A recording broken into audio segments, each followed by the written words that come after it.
Bhubaneswar Rasulgarh flyover रे युवकों को केमिति हाणिले किए चलाउथला गाड़ी किए काटिथला मुंड हत्या बेले केते जण उपस्थित थिले। आज रसुलगढ़ विभत्स हत्यार डेमो देखाइछंती अभियुक्त माने। तीन अभियुक्तों को नहीं आज क्राइम सीन रिक्रिएट होइछि। हत्याकारी माने लिंगीपुर दया नदी पठारे एकाठी होइथिले। सेठारे हत्याकांडर व्यवहृत दुईटी चापड़कू एवं अन्य सामग्री जरी बैग रे भर्ती करी एठी दया नदी रे फोपाड़ी देथिले। सीन रिक्रिएशन समय सबु प्रमाण जबत करिछि तदंतकारी पुलिस टीम। एपटे हत्या घटना रे आउ दुई जन को गिरफ करा जायछि। मुख्य अभियुक्त सहित वर्तमान सुधा 5 जन गिरफ होई सारिछन्ति। हत्यारे व्यवहृत मारणास्त्र और दुई बाइक जबत होइछि। प्राथमिक तदंतरु पूर्व शत्रुतारु हत्या घटिथिबा कुआ जाउछि। मृतकଙ୍କ सहित बहु दिन हेला अभियुक्त मानकर शत्रुता लागि रहितला। निशा कारबार दिग नहीं मध्य तदंत करा जाउछि। अन्य अभियुक्तଙ୍କ संपृक्ति थाई पारे बोली भुवनेश्वर डीसीपी पिनाक मिश्र कहिसंती। अधिक साक्ष्य प्रमाण खोजा चलीछि। दुर्बृत्त माने बाइक रे फरार होई जिबार मात्र 12 घंटा मध्यरे तीन अभियुक्तों को नयगढ़ शरणकूलू गिरफ करिथिला कमिशनरेट पुलिस स्पेशल स्क्वाड एवं मंचेश्वर थाना पुलिस। पुलिस मित्र थिले केदारपल्लीर मृतक सहदेव नायक। से भुवनेश्वर सफाई कर्मचारी नेतृत्व भी नौथिले एवं तांको बीच रास्ता रे हाणी हत्या करा जायथिला। इस संपर्क में अधिक सूचना अधिक आलोचना पाई आम सहित आम principal correspondent P Hemant Kumar जोड़ी होती। हेमंत, आज दिन सबुठु बड़ अपडेट कौन? आज क्राइम सीन रिक्रिएट होइछि। तीन अभियुक्तों को निया जायथिला क्राइम स्पॉट को कौन सब तथ्य सामना को आसुछि? देखो जो क्राइम सीन रिक्रिएट करा जाए सेठारु गोटे गुरुत्वपूर्ण लीड गोटे मिले। जो यही घटना रे जो हत्या रे व्यवहृत होइतिबा दुईटी जो खंडा से खंडा को सेमाने बैग रे पूरे लुचेई रखिथिले से दया नदी लिंगीपुर निकट रे ताकू सेटाकू जेतोले पुलिस टीम नहीं पहुंची स्पेशल स्क्वाड और मंचेश्वर पुलिस टीम पहुंची सेटाकू सेमाने खोजी बाहर कले। तो एटा को जो क्राइम डिटेक्शन रे को लीडिंग टू डिस्कवरी कोली कुआ जाए। अर्थात जो ये हत्या रे व्यवहृत होइतिबा मुक्त जो अस्त्र ताकू पुलिस ठाब करि पारिछि। अभियुक्त निजे ताकू ठाब करछन्ति आ यहा गोटिए बलिष्ठ प्रमाण एही हत्याकांडर। जो भली भाबरे आपण जानिछन्ति कि 4 जण बाइक रे आसीथिले और बाइक रे तांकू जो भली भाबरे हत्या करिवा परे सेठारु सेमाने फरार होई जाइथिले।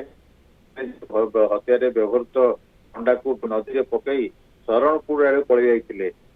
जो लिपिका नायक जे रहिचंती तांको घर सेठाको सेमाने पळैथिले, सेठी लुचि रहिथिले। पुलिस एई 4 जनकर फोन ट्रैकिंग करी तांकर मोबाइल को ट्रैक करी सेठाको जाई पहुंचीथिला। आ जो वर्तमान जो तांको पाखरे जो 4टी फोन मिलिछि आ 2टी जो मोटरसाइकल मिलिछि आ जो फोन रु तांकर कथाबार्तार कॉल डिटेल रेकॉर्डर जांच करूछि। आउ अधिक तथ्य मिल पारिबो। एथिरे मध्य आउ किछि लोकंकर संपृक्ति थिबा पुलिस जानिया पाइछि। एभली भाबरे डीसीपी पिनाक मिश्र सूचना दउथिले। तुरंत घटनार 12 घंटा मध्यरे सेमाने को गिरफ्त करि पारिछन्ति। प्राय 3 रु 4 घंटा मध्यरे सेमाने तांको ठाब करि पारिथिले। सेमाने किए जे मुख्य हत्याकारी सेमाने को से चिन्हट करि पारिथिले कारण सेही समय रे मध्य सूचना देइथिले पिनाक मिश्र। तेणु ई घटना रे हेमंत एकथा स्पष्ट होइछि यहा को पूर्व शत्रुता को नेकी योजनाबद्ध हत्याकांड। किंतु केते जण हत्या करथिले, गाड़ी रे केउ 2 जण बसिथिले कि 4 जण थिले, ए पूरा घटनाक्रम को केमिति आज रिक्रिएट करा जाइथिला अभियुक्तଙ୍କ तरफरु? देखंतु एई घटना रे दुईटी गाड़ी 4 जण थिले। जो भली भाबरे लक्ष्मीधर नायक जे कि निजे खंडारे हाणिचंती, तापर तांको पत्नी थिले लिपिका नायक। यह सह अन्य जो 2 जण रहिले लक्ष्मी नायक और राकेश नायक ए 4 जण जाक थिले।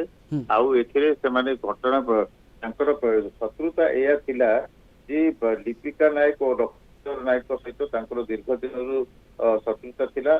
सेमाने किसी जो लिपिका नायक रहचंती से 5 तारीख रे एक जो ब्राउन सुगर मामला रे अबकारी विभाग द्वारा गिरफ होई जामीन रे आछंती गत 5 तारीख रे। आ ये पूरा हत्याकांडर मास्टरमाइंड तांको कुआ जाउची।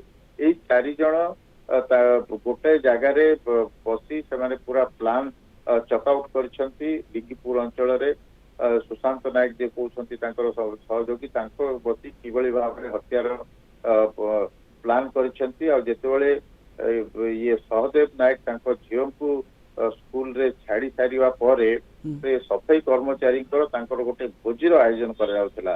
ସେଇ ସମୟରେ ତାଙ୍କର ଯୋଉ ମଟନ ଓ ଅନ୍ୟାନ୍ୟ ସାମଗ୍ରୀ ସମ୍ପର୍କରେ ମଧ୍ୟ ସେ ସକାଳୁ ବୁଝାବୁଝି କରିଛନ୍ତି। ସେ ଯେତେବେଳେ ସ୍କୁଲରୁ ଫେରିଛନ୍ତି ଏମାନେ ତାଙ୍କୁ ଗୋଡେଇଛନ୍ତି। ତାଙ୍କ ପଛରେ ଦୁଇଟି ବାଇକରେ 4 ଜଣ ଆସିଛନ୍ତି ଓ ତାପରେ ଲକ୍ଷ୍ମୀଧର ନିଜେ ତାଙ୍କୁ ଖଣ୍ଡା ଚୋଟରେ ମଧ୍ୟ ଯାହା ଜଣା ପଡୁଛି। ତେବେ ଏଇ ଘଟଣାରେ ଯୋଉଭଳି ଭାବରେ ସେମାନେ ସେ ଯୋଉ ବ୍ରାଉନ ସୁଗର ଯୋଉ କାରବାର ହଉଥିଲା ସହଦେବ ନାୟକ ତାଙ୍କୁ ତାଙ୍କ ବ୍ରାଉନ ସୁଗର ବିକ୍ରି କରୁଥିବା ସମୟରେ ଅବକାରୀ ବିଭାଗକୁ କହିବା ଫଳରେ ସେ ତାଙ୍କୁ ଗିରଫ କରିଥିଲେ ଓ ତାପରେ ସେ ସଫେଇ କର୍ମଚାରୀ ରୁ ତାଙ୍କୁ ବାହାର କରିଦେଇଥିଲେ। ତାଙ୍କ ଯେହେତୁ ସେ ତାଙ୍କର ସଭାପତି ଥିଲେ, ଯେହେତୁ ନିଶା କାରବାରରେ ସେ ସମ୍ପୃକ୍ତ ରହିଛନ୍ତି, ତେଣୁ ସେହି ରାଗ ଉଭୟ ସ୍ୱାମୀ ସ୍ତ୍ରୀ ଲକ୍ଷ୍ମୀଧର ନାୟକ ଓ ଲିପିକା ନାୟକଙ୍କର ଥିଲା। ତାହା ସହିତ ପୂର୍ବରୁ ଆଉ ଜଣେ ଲକ୍ଷ୍ମୀଧର ନାୟକ ଆଉ ଜଣେ ସହିତ ମଧ୍ୟ ଏଇ 4 ଜଣ ଭିତରୁ ତାଙ୍କର ମଧ୍ୟ ଶତ୍ରୁତା ଥିଲା ବୋଲି କୁହାଯାଉଛି। ତେଣୁ ଏଇ ଯୋଉ ସମସ୍ତେ ଏଇ କେଦାରପଲ୍ଲୀ ଅଞ୍ଚଳର ଆଉ କେଦାରପଲ୍ଲୀ ସେମାନେ ଶରଣକୂଳ ନୟାଗଡ଼ରେ ତାଙ୍କ ଘର ହୋଇଥିଲେ ମଧ୍ୟ କେଦାରପଲ୍ଲୀ ବସ୍ତିରେ ରହୁଥିଲେ। ତେଣୁ ଏଇ ଯୋଉ 5 ଜଣ ଯୋଉ ଅଭିଯୁକ୍ତ ରହିଛନ୍ତି ହେମନ୍ତ, ହତ୍ୟାକାରୀ ଏହି ଗିରଫ ହୋଇଥିବା 5 ଜଣ ସମ୍ପର୍କରେ କ'ଣ ହେବେ ଏବଂ ଇଏ ତାଙ୍କର ପ୍ରଥମ ଆଟେମ୍ପ୍ଟ ଥିଲା ନା ଆଗରୁ ବି କେବେ ହତ୍ୟା କରିବାକୁ ଏମିତି ଚିନ୍ତା କରିଥିଲେ ବା ପ୍ରୟାସ କରିଥିଲେ? ଯିଏ ଲକ୍ଷ୍ମୀଧର ନାୟକ ରହିଛନ୍ତି ତାଙ୍କର ପତ୍ନୀ ହଉଛନ୍ତି ଲିପିକା ନାୟକ। ଏମାନେ ଏଇ ଯୋଉ ପତି ପତ୍ନୀ ଏମାନେ ବ୍ରାଉନ ସୁଗର କାରବାର କରୁଥିଲେ ଆଉ ସଫେଇ କର୍ମଚାରୀ ମଧ୍ୟ ଥିଲେ। ତେଣୁ ଏମାନଙ୍କର ସମ୍ପର୍କୀୟ ଆଉ ଅନ୍ୟମାନେ ସେଇ ପ୍ରାୟ ଏକା ଗାଁ ଅଞ୍ଚଳର ଯୋଉଭଳି ଭାବରେ ଲକ୍ଷ୍ମୀଧର ନାୟକ ଯିଏକି ସେଠାରେ ରହୁଥିଲେ, ତାଙ୍କର ଶରଣକୂଳ ହଉଛି ଘର। ସେଇଭଳି ଭାବରେ ଆମେ ଯଦି ଦେଖିବା ଲିପିକା ନାୟକଙ୍କର ମଧ୍ୟ ତାଙ୍କ ଘର ସେଇଠି ଶରଣକୂଳ ଅଞ୍ଚଳ। ଆଉ ଯୋଉ ଲକ୍ଷ୍ମୀ ନାୟକ ଯିଏ ରହୁଛନ୍ତି ଏମାନେ ବି ସବୁ ସେଇଠି ରହିଛି। ଫତେଗଡର ସମସ୍ତେ ପ୍ରାୟ ନୟାଗଡ଼ବାସୀ କିନ୍ତୁ କେଦାରପଲ୍ଲୀ ଅଞ୍ଚଳରେ ରହୁଛନ୍ତି। ରାକେଶ ନାୟକଙ୍କର ମଧ୍ୟ ସେଇ ଅଞ୍ଚଳରେ ଫତେଗଡ ଅଞ୍ଚଳର। ତେଣୁ ଏଇ 2 ଜଣ ସ୍ୱାମୀ ସ୍ତ୍ରୀ ଥିଲେ ଓ ଅନ୍ୟମାନେ ସେଇ ଏକା ଗାଁର ସେଠାରେ ସେମାନେ ରହୁଥିଲେ। ତ ଯେହେତୁ ହେମନ୍ତ, ହତ୍ୟା ବେଳେ 4 ଜଣ ଥିଲେ, ପଞ୍ଚମ ବ୍ୟକ୍ତିଙ୍କର ସମ୍ପୃକ୍ତି କେଉଁଭଳି ଅଛି ଘଟଣାରେ? ତ ଦେଖନ୍ତୁ ଏପର୍ଯ୍ୟନ୍ତ ଆଉ ଜଣଙ୍କର ସମ୍ପୃକ୍ତି ଥିବା କଥା କୁହାଯାଉଛି। ସେ ବର୍ତ୍ତମାନ ପର୍ଯ୍ୟନ୍ତ ତାଙ୍କୁ ଯୋଉଭଳି ଭାବରେ ତାଙ୍କୁ ସହଯୋଗ କରିଥିଲେ ଆଉ ଏଇ ଘଟଣାରେ ସେ ମଧ୍ୟ ରହିଥିଲେ ରାକେଶ ନାୟକଙ୍କ କଥା କୁହାଯାଉଛି। ତେଣୁ ଏସବୁ ଦିଗକୁ ଯଦି ଆମେ ଦେଖିବା ତ ଏମାନେ ପୂର୍ବ ଦିନ ରାତିରେ ପୁରା ଯୋଜନାବଦ୍ଧ ଭାବେ ଯୋଜନା କରିଥିଲେ କିଭଳି ଭାବରେ ଆକ୍ରମଣ କରିବେ, ହତ୍ୟା ପରେ କିଭଳି ତାଙ୍କର ଯୋଉ କ୍ଷେପଣାସ୍ତ୍ରକୁ ଲୁଚେଇବେ ଆଉ କେଉଁ ଆଡକୁ ଯିବେ ସେ ପୁରା ପ୍ଲାନ କରିଥିଲେ ଆଉ ସେ ଯୋଜନା ମୁତାବକ ତାଙ୍କୁ ଆକ୍ରମଣ କରିଥିଲେ।